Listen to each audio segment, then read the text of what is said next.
Welcome to movie mind. আজ তোমাদের জন্য কোনো নতুন গল্প আনতে পারিনি। যেটাই এনেছি সেটা আমার পুরনো চ্যানেলের একটা পুরনো ভিডিও গল্প। তবে সেটা বেশি একটা খারাপ না, ভালোই আছে। কি করব বলো, ছোট্ট একটা চ্যানেল, এখন সপ্তাহের শেষে একটা ভিডিও না দিলে কি চলে? পার্সোনাল কিছু সমস্যার কারণে এই সপ্তাহে চ্যানেলের একটুও কাজ করতে পারিনি। তবে আমি তো জানি তোমরা আমার জন্য অপেক্ষা করে থাকবে, তাই তো এই ভিডিওটা দেয়া। তো তোমরা ভিডিও কোয়ালিটি নিয়ে বেশি একটা প্রশ্ন করো না, আর ওটা বেশি একটা খেয়ালও করো না, কারণ তখন আমি নতুন ছিলাম, কিছু বুঝতামও না। যেমনই পেরেছি তেমনই ভিডিও বানিয়েছি। তো এটা আজকে কোনো রকম দেখো। আমি প্রমিস করছি খুব শীঘ্রই একটা নতুন আর সুন্দর ড্রামার ভিডিও নিয়ে আসবো। হ্যালো এভরিওয়ান, আজ আমি একটি থাই ইন্দো মুভি এক্সপ্লেন করব। এই মুভিটা নর্থ ইন্ডিয়ান ওয়েডিং কালচারের উপর ভিত্তি করে নির্মিত হয়েছে, অর্থাৎ এই মুভিতে দেখানো হবে নর্থ ইন্ডিয়াতে কিভাবে বিয়ে হয়। এই মুভিটা যেমন আর রোম্যান্টিক তার থেকে বেশি ফানি। আশা করছি তোমাদের ভালোই লাগবে। তো চলো দেখে নেওয়া যাক আজকের অসাধারণ মুভি কংগ্রাটস মাই এক্স। মুভির শুরুতে আমরা একটা মেয়েকে অনেক রাত অবধি অফিসে কাজ করতে দেখি। তখন তার এক বান্ধবী তাকে কল করে বলে যে আমি অনেক ইন্টারেস্টিং একটা হরর স্টোরি পেয়েছি, তোকে পাঠিয়ে দিলাম, তুই শুনে নে। এতে মেয়েটিও হরর স্টোরিটা শুনতে শুরু করে দেয়। স্টোরিতে একটা মেয়ে বলছিল আমার এক বান্ধবী ছিল যে কিনা অনেক রাত অবধি অফিসে কাজ করত, আর একদিন সে হঠাৎ করে গায়েব হয়ে যায়। এতে মেয়েটি খেয়াল করে যে সেও তো অফিসে একাই রয়েছে। তখন হঠাৎ করে অফিসের লাইটগুলো অন অফ হতে শুরু করে। এতে মেয়েটি তো ভয় পেয়ে যায়। কিছুক্ষণ পরে অনেক ভয়ানক একটা আওয়াজ আসে তার কানে। এতে মেয়েটি মারাত্মক হারে ভয় পেয়ে চিল্লাতে শুরু করে। সে দৌড়ে গিয়ে অফিসের দরজা খুলে বেরোতেই নিচ্ছিল, তখন সে খেয়াল করে তার পেছনে থাই ট্রেডিশনাল পোশাক পরে একটা মেয়ে অদ্ভুতভাবে নাচ করছে।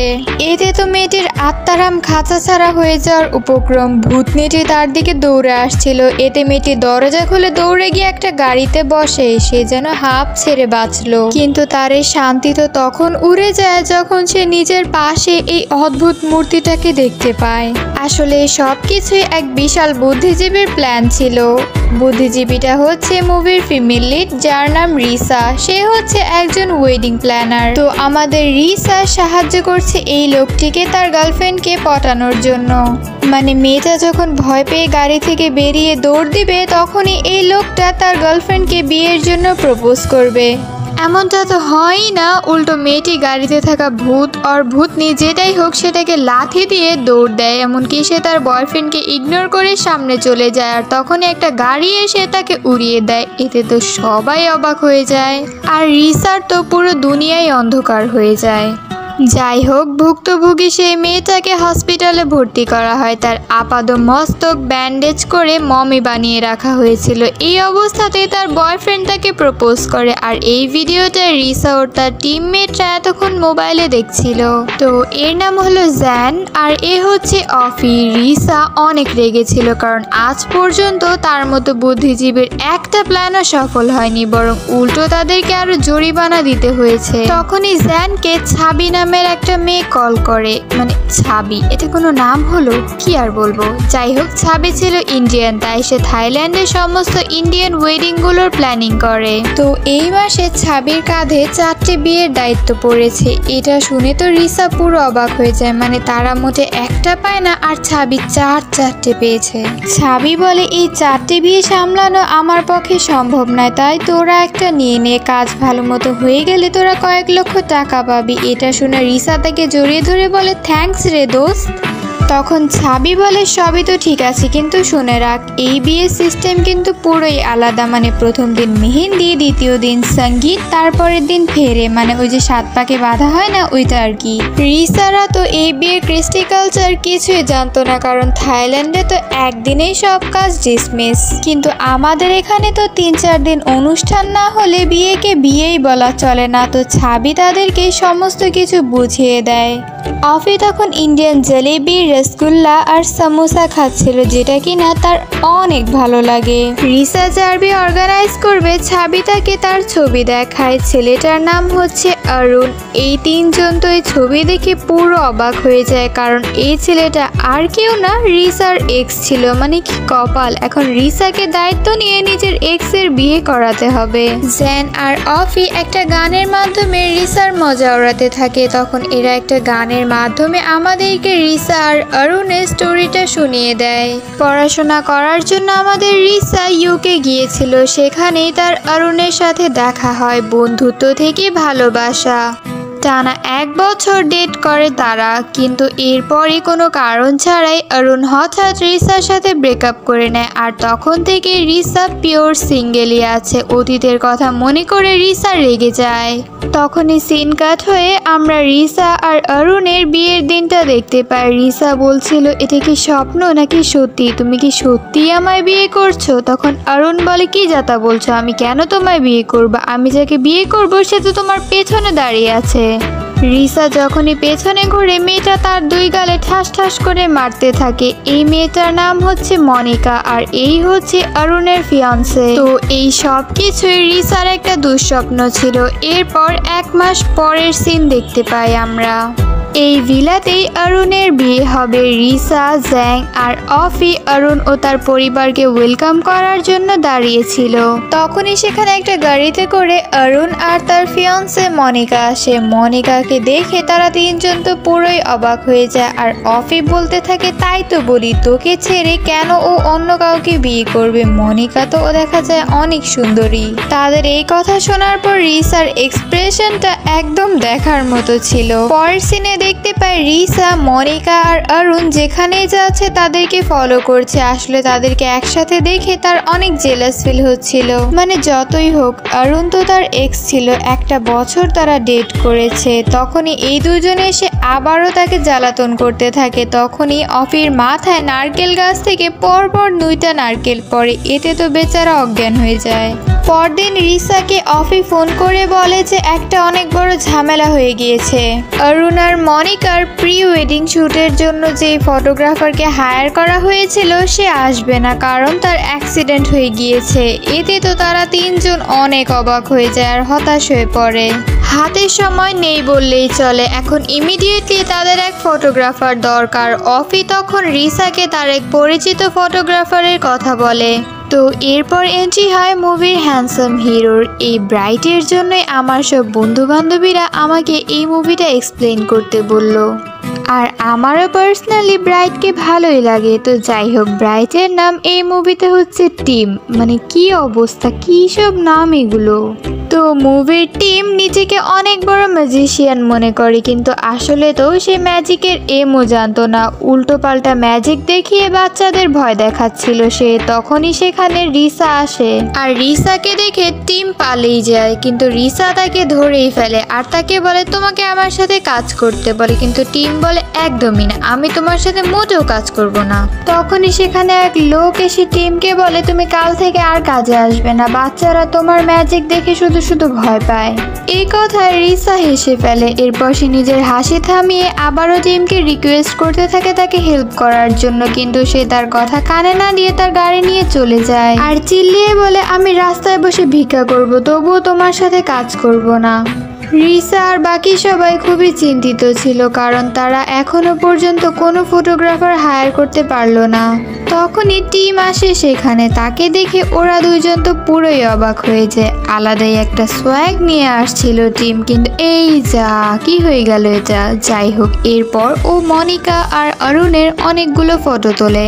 পরের সিনে অরুণ মনিকা ও তার লাভ স্টোরি শোনাচ্ছিল তাদেরকে। এসব শুনে বেচারা রিসার তো বমি আসতে শুরু করে। সে দৌড়ে যেতেই নেয়, কিন্তু গ্লাস এসে ধাক্কা খেয়ে যায়। তখনই অরুণ তাকে ধরে নেয়।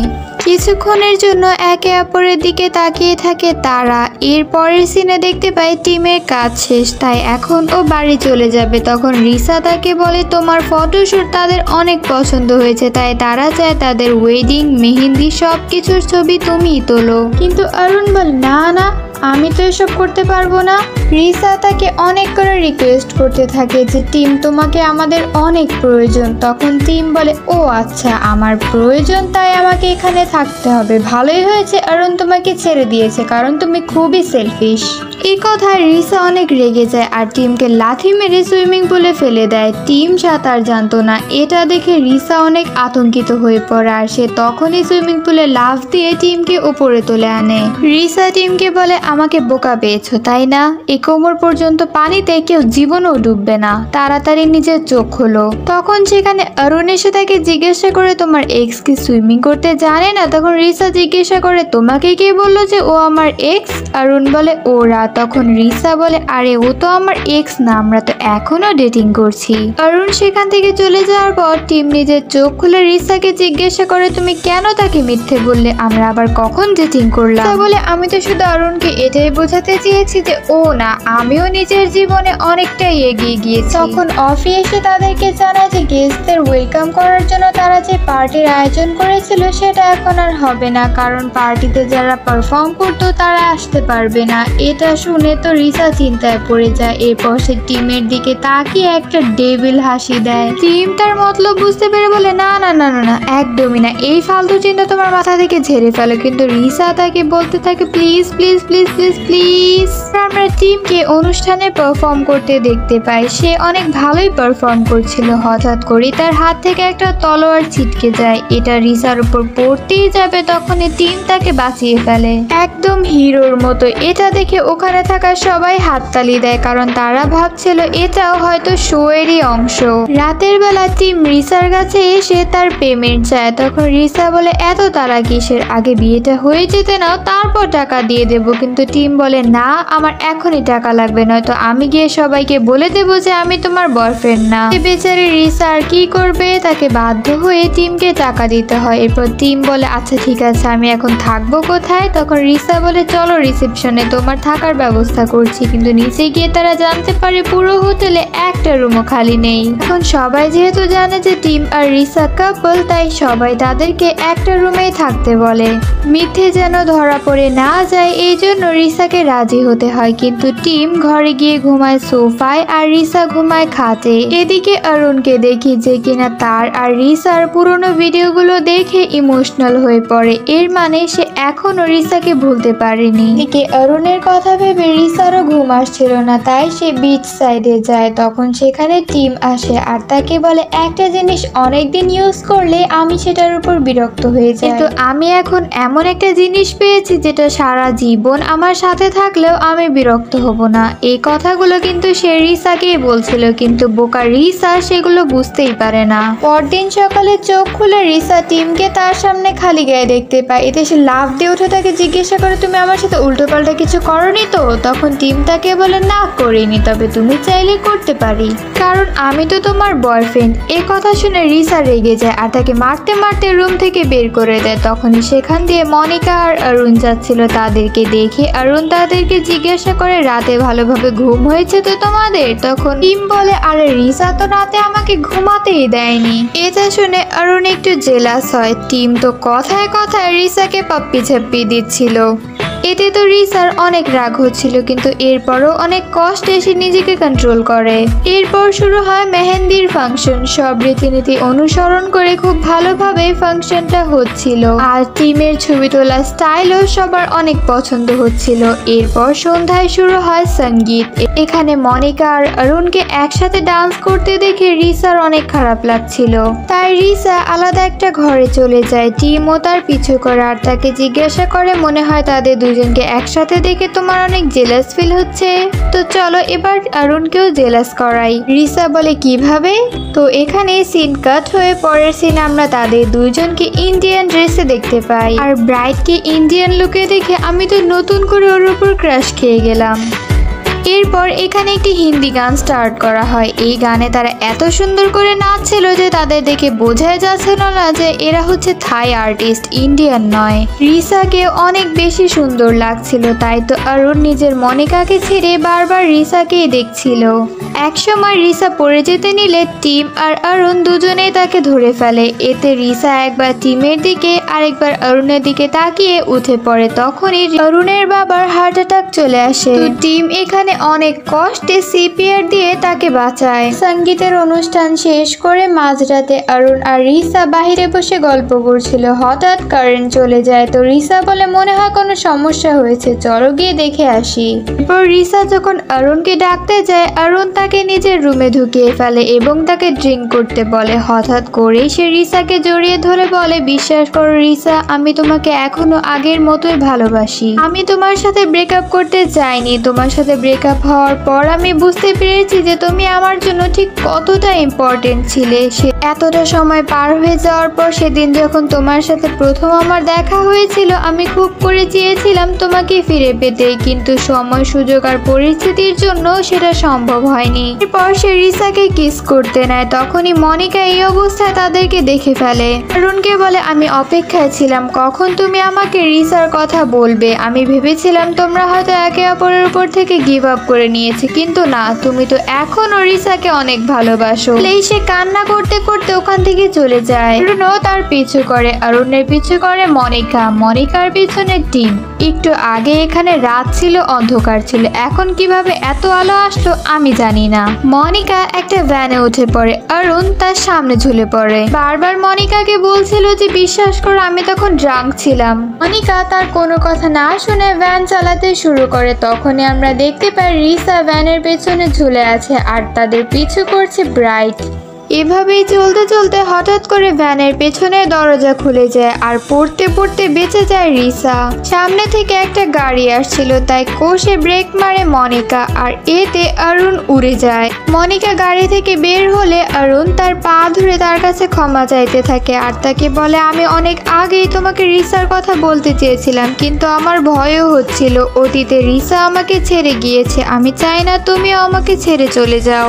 আর একটা কথাও কানে তোলে না মনিকা। তখন রিসা এসে তাকে থামিয়ে বলে, জানো, যেদিন আমি জানতে পেরেছিলাম যে অরুণ তোমাকে বিয়ে করছে, সেদিন আমার খুব রাগ হয়েছিল, কারণ সেদিনও আমি অরুণকে ফিরে পেতে চেয়েছিলাম। কিন্তু কাল রাতে যখন অরুণ আমাকে কিস করতে এসেছিল, তখন সে থেমে গিয়েছিল। কেন জানো?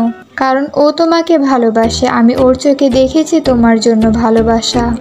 আমি এখন আর অরুণকে চাই না, আর অরুণও আমাকে চায় না। অরুণ এখন চায় শুধু তোমাকে। আর যদি সে তোমাকে ভালোই না বাসতো, তাহলে চলন্ত গাড়িতে নিজের জীবনের পরোয়া না করে এভাবে ঝুলে পড়তো কি? তার কথায়ও কোনো পাত্তা না দিয়ে মনিকা ওখান থেকে চলে যাচ্ছিল। তখনই টিম তাকে থামিয়ে বলে, মনে আছে তুমি আমাকে জিজ্ঞাসা করেছিলে যে তোমার আর অরুণের সব থেকে ভালো ছবি কোনটা? আসলে তোমাদের একটা ছবিও ভালো নয়। তোমরা বিয়ের আগে ছবিগুলো তুলেছো যেন ভবিষ্যতে তোমরা এগুলো দেখে তোমাদের বিয়ের সময়কার স্মৃতি মনে করতে পারো, কিন্তু অরুণের সাথে যখন তোমার বিয়ে হবে তখন তোমরা দুজন একসাথে মিলে অনেক সুন্দর সুন্দর স্মৃতি তৈরি করতে পারবে। তখন তোমাদের আর কোনো ছবির প্রয়োজন হবে না স্মৃতিগুলোকে আটকে রাখার জন্য, কারণ সব থেকে সুন্দর মানুষটা তখন তোমার সাথেই থাকবে। তাই যা সিদ্ধান্ত নেয়ার একটু ভেবে চিন্তে নিও। আর আমরা বিয়ের সিন দেখতে পাই, সব কিছু রেডি হয়ে গিয়েছে, কিন্তু মনিকা তখনও সেখানে আসেনি। এটা নিয়ে তারা অনেক চিন্তায় ছিল। তখনই জ্যান আর অফি এসে জানায় যে মনিকা রাজি হয়ে গিয়েছে। এরপর ফেরের সিন দেখানো হয়, মনিকা বউয়ের সাজে সেখানে উপস্থিত। কে দেখতে অনেক সুন্দর লাগছিল আর সে অনেক খুশিও ছিল। অরুণ তখন মনিকাকে থ্যাংক ইউ বলে তাকে আরও একটা সুযোগ দেওয়ার জন্য। এরপর তাদের বিয়ের অনুষ্ঠান শুরু হয়। যখন তারা 7 পাকে ঘুরছিল, তখন রিসা এক মহিলাকে জিজ্ঞাসা করে এরা কেন এইভাবে আগুনের চারপাশে ঘুরছে। তখন মহিলাটি বলে ওঠে, এটা একটা নিয়ম। এর মাধ্যমে স্বামী স্ত্রী একে অপরকে কথা দেয় যে জীবনে হাসি, কান্না, দুঃখ, বেদনা যাই আসুক না কেন, তারা কখনোই একে অপরের হাত ছেড়ে যাবে না। কথাগুলো মনিকার অনেক ভালো লাগছিল। এরপর হঠাৎ তার টিমের কথা মনে পড়ে। আশপাশে তাকিয়ে সে টিমকে কোথাও দেখতে পায় না। সে নিজের ফোন চেক করে দেখে যে টিম তাকে একটা ভয়েস মেসেজ পাঠিয়েছে। সে তাকে বলে যে আমি টাকার জন্য তোমার সাথে কাজ করতে রাজি হইনি, আমি তোমার সাথে কাজ করতে রাজি হয়েছি এই জন্য যাতে এতে করে আমি তোমার সাথে একটু সময় কাটাতে পারি। তোমার সাথে কাটানো প্রত্যেকটা সময় আমার জন্য খুব স্পেশাল। আমার এটা দেখে ভালো লেগেছে যে তুমি তোমার অতীতের উপর থেকে মুভ অন করতে পেরেছো, আর আমিও তোমার উপর থেকে মুভ অন করতে চাই। আশা করছি তুমি তোমার জীবনে খুব ভালো একজন জীবন সাথী পাবে। কথাগুলো শুনে রিসা অনেক ইমোশনাল হয়ে পড়ে। চারদিকে সে খুঁজতে থাকে টিমকে। এরপর সে জানতে পারে টিম তার বাইক নিয়ে কোথাও চলে গিয়েছে, তাই সে ঘোড়া নিয়ে টিমের পিছু করতে থাকে। অবশেষে কিছু দূর যাওয়ার পর সে টিমকে আটকে ফেলে। টিম তো অবাক হয়ে যায় আর তাকে জিজ্ঞাসা করে তুমি এখানে কি করছো? রিসা বলে কেন, আমার জীবনসঙ্গী যেখানে থাকবে আমি তো সেখানেই থাকবো, তাই না? তার কথা শুনে টিম খুশি হয়ে যায় আর একটা হাসি দেয়। রিসা বলে তুমি পথ চলবে আমার সাথে? টিম বলে অবশ্যই। আর এইভাবেই এই মুভিটা এখানেই শেষ হয়ে যায়।